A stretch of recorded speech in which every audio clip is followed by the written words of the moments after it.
Today, we're going to talk about something that really touches every part of an organization, the employee experience. The employee experience isn't just a buzzword. It's the sum of every interaction someone has with your organization, from the moment they apply to how they're onboarded, supported, developed, and recognized along the way. It's how people feel about working here on a day-to-day basis. So today we'll talk why the employee experience matters, what actually shapes it day to day, and practical ways organizations can create a place where people want to work, not just have to work. So this presentation will go right up to our end time today. So if there are any follow-up questions, you're encouraged to contact the business service team with the Department of Labor, and their contact information, along with my contact information, will be provided at the end of this presentation.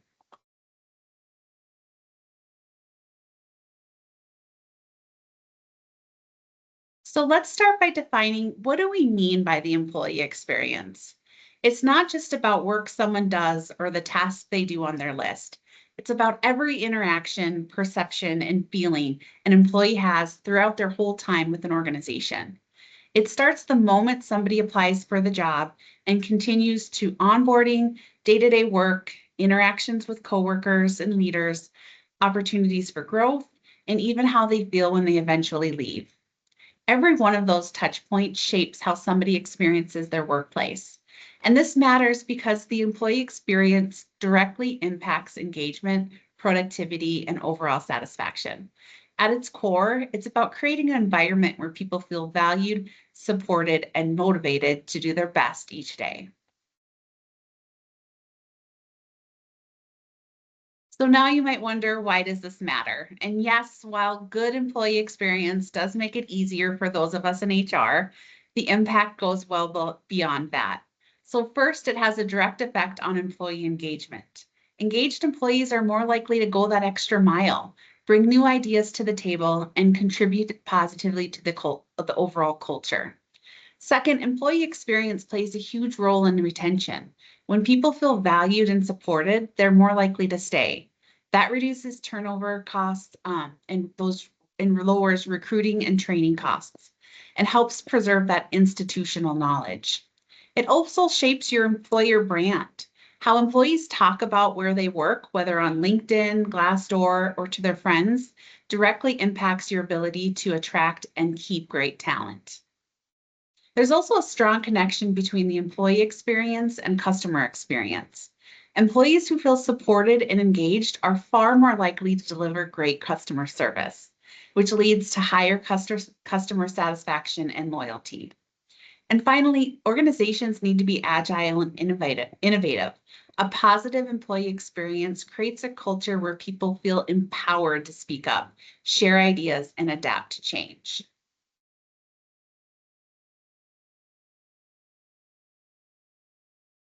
So let's just do a quick exercise. Think about a job you've loved in the past. What made it a great experience? Maybe it was the culture, the work-life balance, leadership. There were growth opportunities. Maybe it was just how you felt day to day. Now think about the opposite, a job you didn't enjoy or where you felt disengaged. Was it poor leadership, lack of recognition? Maybe the expectations weren't clear. Maybe there was limited growth, or it was something else. Have you ever had a job that started out great but slowly went downhill? What were those early warning signs that could have that things were changing? And now on the reverse, a role that felt challenging or maybe not ideal at first, but over time became a really positive experience. What changed there?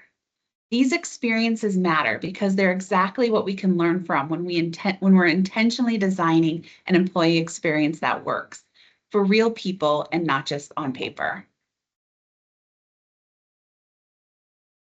So during our time today, I thought it might be best to discuss the employee experience strategies with a typical employee life cycle, from recruitment to end of employment, and provide some ideas to infuse throughout different touch points.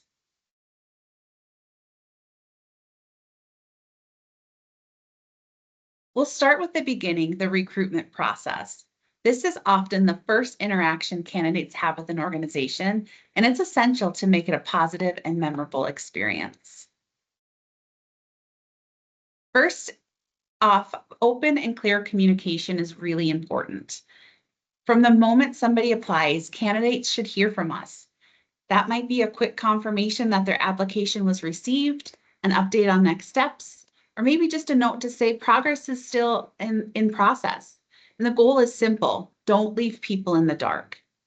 Being clear and upfront builds trust and sets the tone for a positive experience, regardless of the outcome.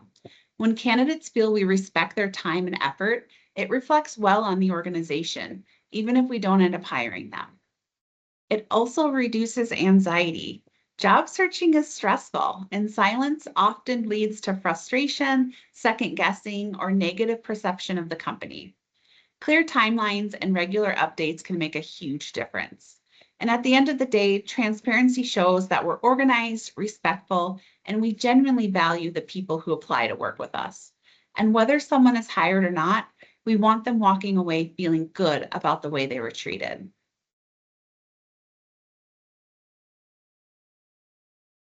And don't just see candidates as another resume in a stack. Treat each one as an individual. One of the simplest ways to improve the recruitment experience is to personalize how we communicate and interact with those candidates. This means showing genuine interest in who they are, their skills, and what they're hoping for in their careers. It goes beyond asking the same standard questions. It's about tailoring conversations to their background and experience, asking questions that connects directly to their work and their interests. When we do that, it shows we've taken time to prepare and we value what they may bring to the table. Personalized communication makes a real difference. Even small things like referencing a specific skill from their resume or talking through how their experience could translate into the role help candidates feel seen and respected. And at the end of the day, we want people to know they're more than just their list of qualifications. When candidates feel genuinely valued, it creates a positive experience they'll remember. And again, regardless of the hiring outcome.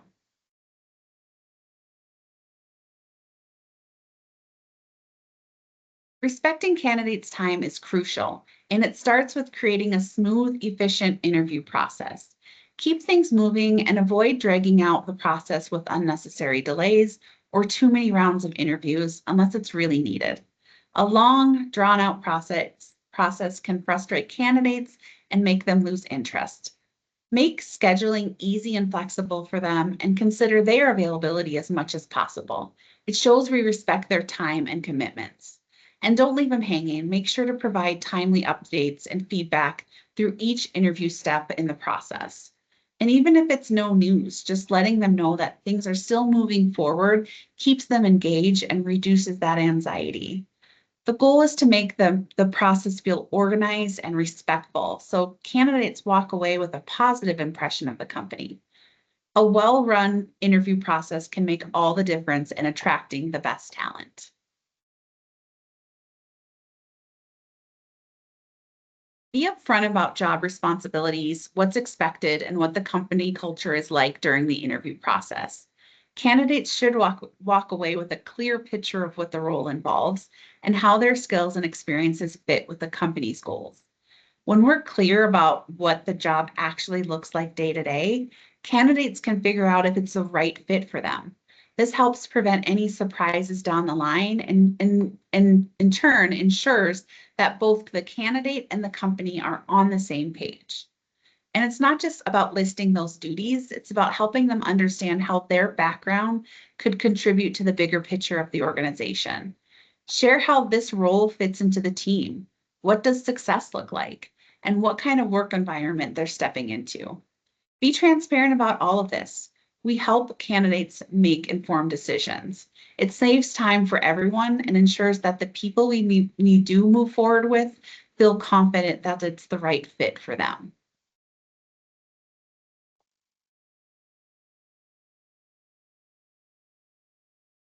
Make candidates feel welcome and comfortable throughout the interview process.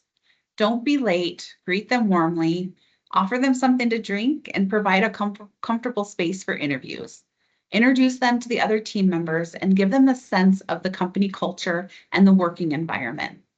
Companies can get so caught up if candidates are right for them, we actually forget that we're selling ourselves to the candidates. And candidates have options more than they've ever had. So it's important to relay that to them and also make sure we're clear on what our company can offer that others can't. And encourage candidates to ask questions and share their thoughts during the interview process. This should be an interactive conversation where both parties can assess if it's a mutual fit, and listen actively to candidates' concerns, questions, and feedback. And lastly, to those not selected, send timely notification in a positive and respectful manner. This can leave a lasting impression and encourage them to consider future opportunities with the organization.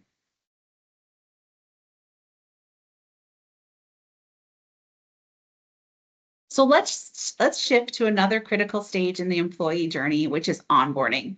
And this happens to be one of my favorites. Onboarding is the moment when a new hire transitions into their role and starts to feel like part of the organization.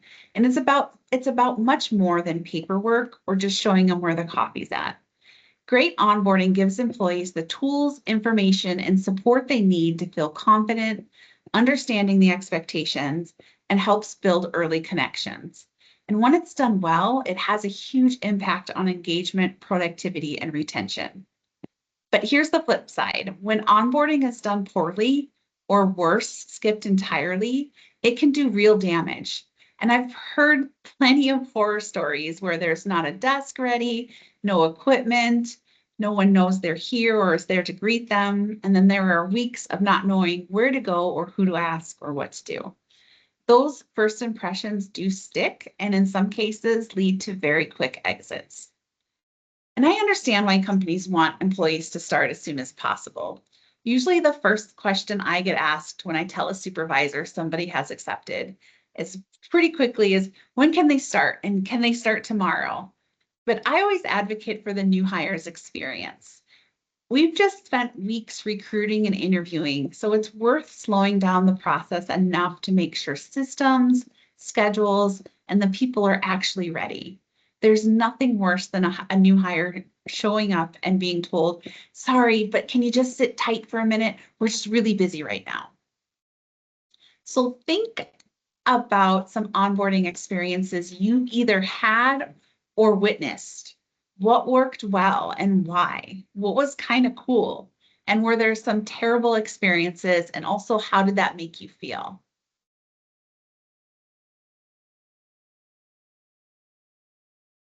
Onboarding actually starts before a new hire's first day. Pre-onboarding communication is key to setting expectations, sharing important information, and helping those new employees feel welcome and prepared.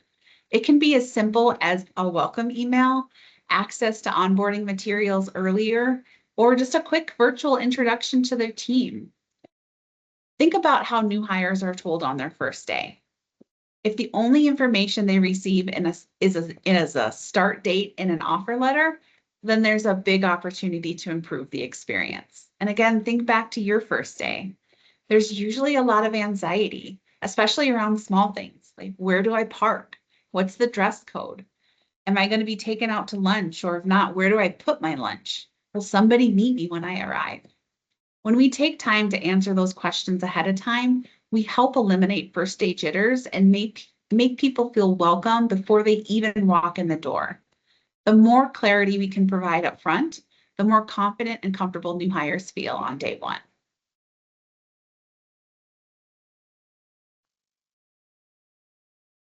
Proper training is an essential part of the onboarding experience. We should provide new hires with comprehensive training on policies and procedures and systems, as well as job-specific training to ensure they have the knowledge, skills they need to perform their roles effectively. However, we do need to be mindful when we introduce these topics. And it's not in the best interest to the new hire or the company if we train simply to check off a task in a training manual. The training should be introduced in an intentional way at the time where the new hire will retain that information. If we overload new hires too early or introduce topics before it's relevant, Engagement drops and frustration increases. The goal is to introduce training at the right time, when it's meaningful and when the new hire is actually ready to absorb it. Thoughtful, well-timed training sets employees up for success and helps them feel confident rather than overwhelmed during those early weeks. Pairing new hires with a mentor or buddy can make a big difference in the onboarding experience. This person should be friendly and approachable and someone the new hire does feel comfortable going to with questions. A buddy or a mentor can provide guidance, share that insider knowledge, and help new hires navigate the culture. It also helps create early connections and that sense of belonging we're trying to achieve. Having an additional point of contact gives new hires support beyond the formal check-ins and helps them feel more confident and connected from the start. And onboarding doesn't have to be all work and no play. Incorporating engagement activities into the process can make it more enjoyable and memorable for new hires. This could be team building exercises, social events, or fun challenges that help new employees bond with their colleagues and feel like part of the team from the start. And I have seen great examples of this, like onboarding scavenger hunts. And not only does that get the new hire a chance to meet people across the organization, but the team that's been there also has a chance to interact with the new hire and welcome them in a natural way. These moments may seem small, but they go a long way in helping new hires feel included and excited to be there. And communication shouldn't stop after the first week of onboarding. Regular check-ins and feedback sessions are essential for ensuring new hires are settling in well and addressing any concerns or questions they may have. These sessions also provide an opportunity to gather feedback on the onboarding process itself, and we can make improvements for future hires. And finally, don't forget to celebrate milestones and achievements during the onboarding process. Recognizing their accomplishments not only boosts morale, but it also reinforces the sense of belonging and value within the organization. So we've been through the recruitment and the onboarding process, and now we want to retain our employees. So what are the key elements of a positive employee experience? I've identified 6 we're going to talk about today, but I will say each one of these topics could be one on its own, but we'll go through it in a high-level overview and focus on the big picture. Let's start off with a positive work culture. So a healthy environment plays a huge role in how employees feel about coming to work each day. When employees feel good about their workplace, morale improves, and that directly supports the organization's success.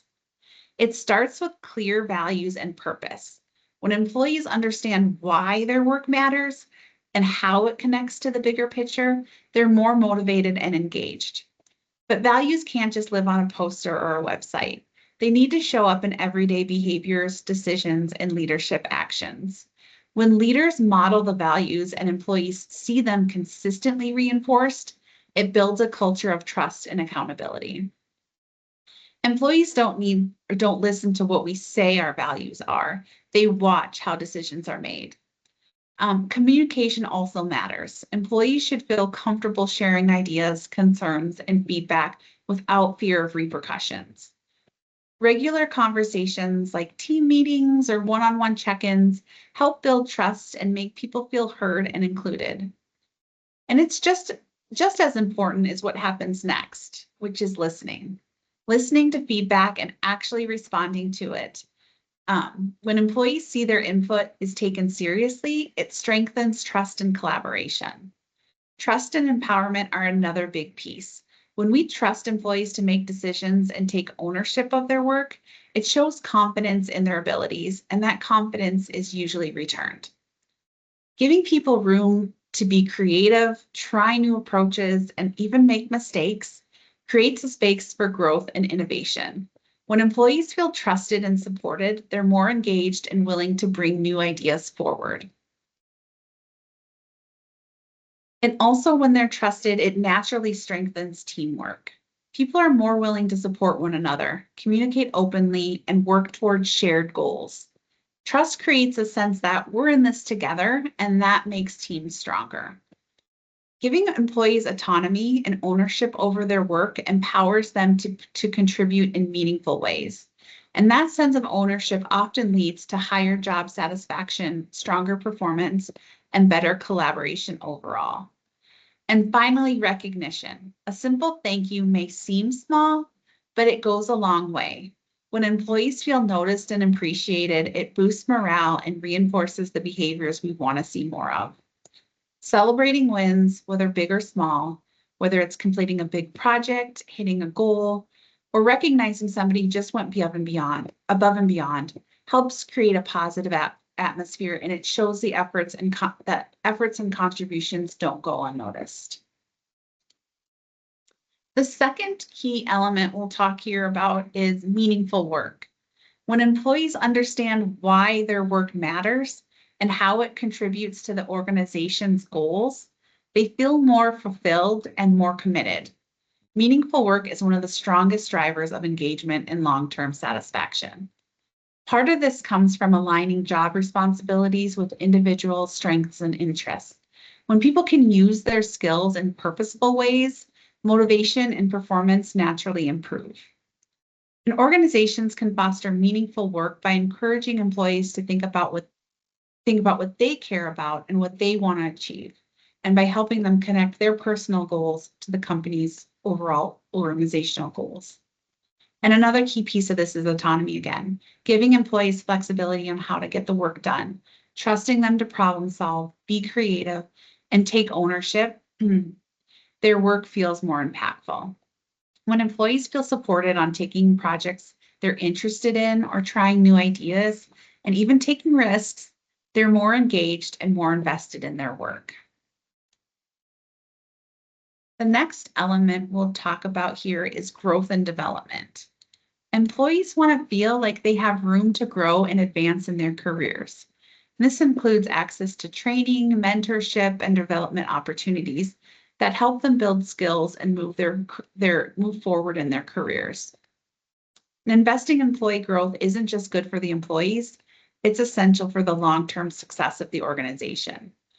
One of the most common questions I hear in interviews is, what does career growth look like here? And it's important to have a real answer to that question. When growth paths aren't mapped out, or when promotions feel inconsistent or unclear, employees lose trust in the process. They don't know what's expected of them or what they need to advance. And growth doesn't always mean a promotion, but people do want to know they're moving forward. I've worked with teams to create an intentional growth path that not only supports development, but also sets that employee up for success when they are promoted. That includes regular check-ins about career goals, along with clear conversations about the knowledge, skills, and experience they need to take that next step. Supporting growth and development doesn't require a complicated program, but it does require intention. It starts with a culture of learning, where development is valued at every level, and continues with training that meets people where they are. Organizations can support this by providing access to learning opportunities, such as training programs, workshops, conferences, or online courses, and encouraging employees to take ownership of the development in ways that align with their interests and goals. It's also important to offer training that meets the employee where they are. Development shouldn't be one size fits all. New hires or experienced employees and emerging leaders all need different types of support at different stages. It can also mean offering stretch opportunities. Projects or assignments that push employees outside of their comfort zone and help them build new skills with the right level of support along the way. When training is intentional, relevant, and aligned with both the individual and the organization goals, it helps employees grow and it helps the organization build a stronger, more capable team. Another key element of a positive employee experience is strong leadership. Being an effective leader isn't just about managing tasks or hitting goals. It's about motivating people, building trust, and helping employees do their best work. Leadership sets the tone for the entire organization. It shapes culture, influences engagement, and plays a major role in whether employees stay or leave. Strong leaders provide clear direction and purpose. When employees understand where the organization is headed and how their work fits into that bigger picture, they're more engaged and motivated. Strong leaders also lead with empathy and emotional intelligence. Taking time to listen, understanding concerns, and showing genuine care builds trust and creates that supportive work environment. And communication matters just as much. Clear expectations, timely feedback, and transparency reduces uncertainty and builds trust. Strong leaders are also adaptable. They navigate change, they stay flexible, and encourage teams to improve and try new approaches, even when things don't go perfectly. And finally, best leaders lead by example. Employees pay close attention to behavior and how decisions are made, how challenges are handled, and how people are treated day to day.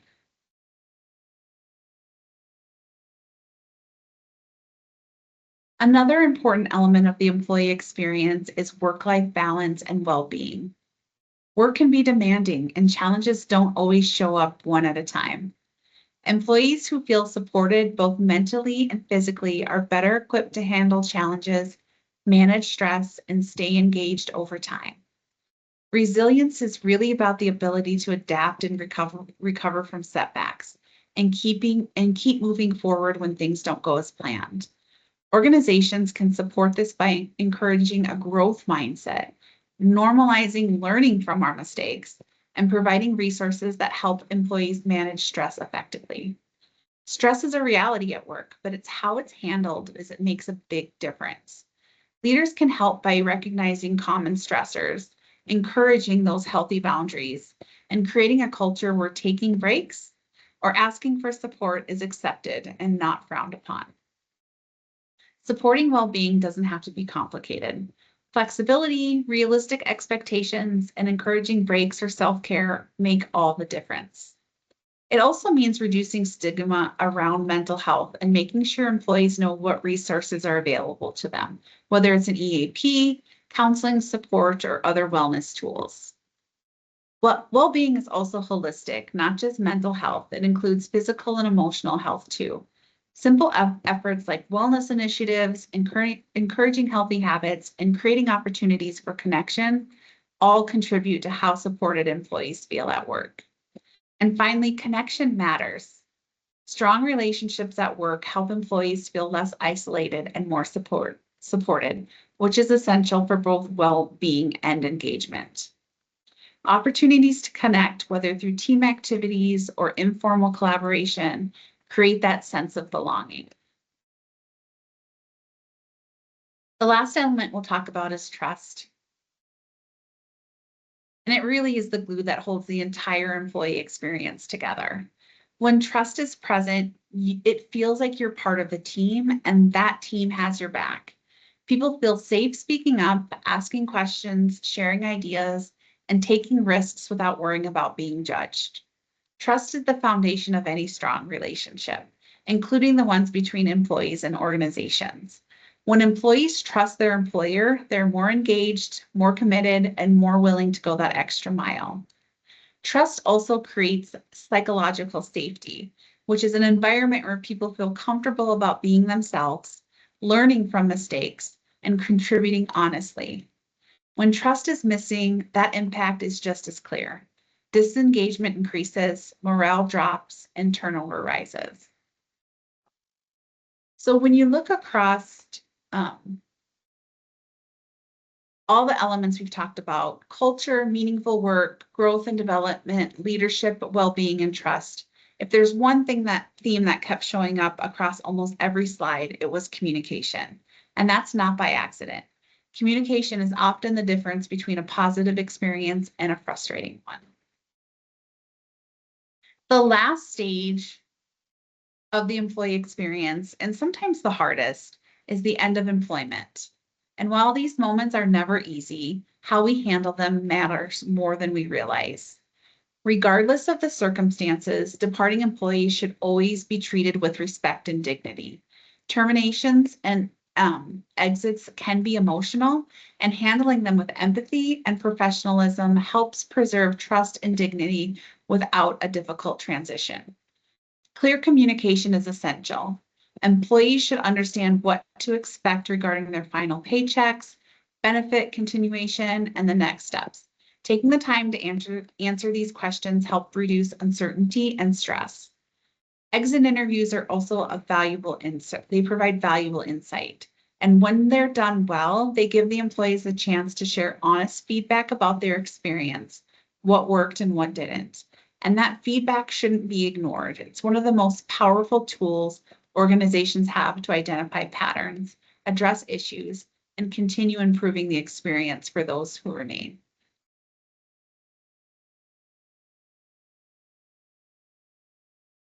So some of the top questions I get about the employee experience is, where should we start if this feels overwhelming? And I'll just say, start with the basics. We don't have to fix everything at once. Small intentional changes in these areas make a big impact. Another question I get is, does it require a large budget? And no, many of the biggest drivers of employee experience, they're communication, trust, consistency, feeling valued, and those don't cost anything. It's more about intention and follow through than money. And lastly, how do we know if it's working? So pay attention to feedback and trends. Engagement surveys, stay interviews, exit interviews, turnover patterns, and even informal conversations all tell a story. And if people feel heard, supported, and clear on expectations, then you're moving in the right direction.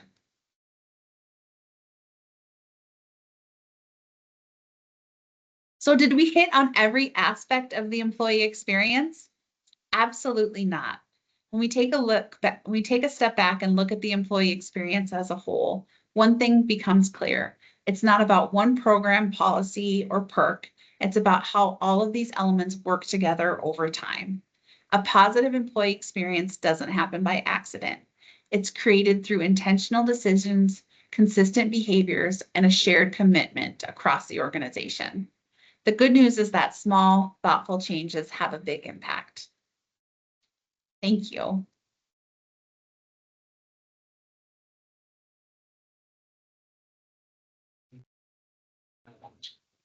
All right. Thank you, Michelle. We appreciate you presenting today. And again, we would love to have your feedback. So we put a feedback form in the chat. So if you get a chance, please fill that out. It only helps us improve for future Workforce Knowledge Series. And again, on behalf of the South Dakota Department of Labor and Business Services team, again, we want to thank you for attending today's Workforce Knowledge Series. Our next one will be March 11th, and that will be March 11th, and the topic will be Youth Labor Laws with Brian Mundahl. That's at 10:30 Mountain, 11:30 Central. And we'll have more information coming out on that. And then also, we want to remind you that we have a Spring into Your Next Career statewide virtual hiring event.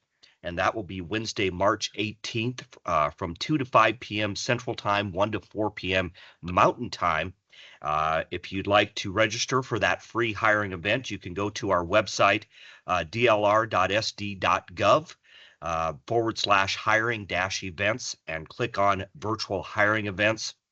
And again, if you have any questions on today's presentation, please reach out to the business services team.